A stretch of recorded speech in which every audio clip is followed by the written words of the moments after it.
এই দিল্লীৰ ৰ'দ আৰু গৰম দেখি ৰাতিপুৱাই গাটো ধুই একদম ধুনীয়াকৈ মিক্সিটোকে একদম হাৰঠি কৰি লৈছোঁ দেই, কাৰণ এইটো নহ'লে আৰু উপায় নাই। তাৰপিছতে যোৱাকালি বাহিৰতে খাই বৈ আহি তেনেকৈয়ে শুই থাকিলোঁ আৰু মানুহজন অফিচলৈ সোনকালে গ'ল, তো ভাত চাত নবনালে। এইফালে ভিজাই থোৱা ৰাজমাহ তেনেকৈয়ে থাকিল।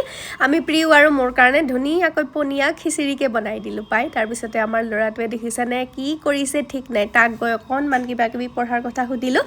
এয়া আকৌ আমাৰ দুইটাৰ বাবে ধুনীয়া পনীয়া খিচিৰি ৰেডি হৈ গ'ল, লগতে আচাৰ, আৰু মই অকণমান বুট মগু লৈ লৈছোঁ। ধুনীয়াকৈ আমি দুইটাই খাই বৈ এইফালে আকৌ বাচন ধোৱাৰ পাল, বুজিছেনে আমাৰ যে গেছটো কি হৈছে, 2-3বাৰ পাইপ চাইপ সলালোঁ, কিন্তু ক'লা মানে ধোঁৱাটো যায়ে থাকে, বাচন বৰ্তনবোৰ বিৰাট লেতেৰা হয়। উপায় নাই, সকলোবোৰ ধুই মেলি ধুনীয়াকৈ চাৰিওফালে চেট কৰি এইফালে আকৌ কাপোৰ সামৰাত লাগিছোঁ, বুজিছেনে।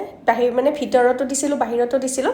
বাহিৰৰখিনি শুকাই গ'ল, এতিয়া ভিতৰৰখিনিও শুকালে। ধুনীয়াকৈ সকলোবোৰ লৈ ইফালে ল'ৰাক হোমৱৰ্কটো পাতি দি লৈ তাৰ কাষতে এয়া ধুনীয়াকৈ সকলোবোৰ কাম বন কৰিবলৈ লৈছোঁ। মানে এতিয়াই যদি আজৰি কৰি থওঁ তেতিয়াহ'লে ৰাতিলৈ অকণমান মই আৰাম পাম, আৰু সেইকাৰণে তাক পঢ়াৰ মানে তাৰ হোমৱৰ্ক আৰু তাৰ শিকাৰ লগতে মই অকণমান এনেকৈ কাম চামবিলাক কৰি থৈ যাওঁ। সেয়া ধুনীয়াকৈ সকলোবোৰ নিজৰ নিজৰ ঠাইত থৈ দিলেহে মানে মোৰ মনটো ভাল লাগে, বুজিছেনে। নহ'লে আকৌ চাৰিওফালে পৰি থাকিলে সেই একেই অৱস্থা নহয়, জাপা আৰু নাজাপা সকলোবোৰ নিজৰ নিজৰ ঠাইত থলোঁ, আৰু থোৱাৰ পিছতে আমাৰ একদম আৰম্ভ হৈ গ'ল।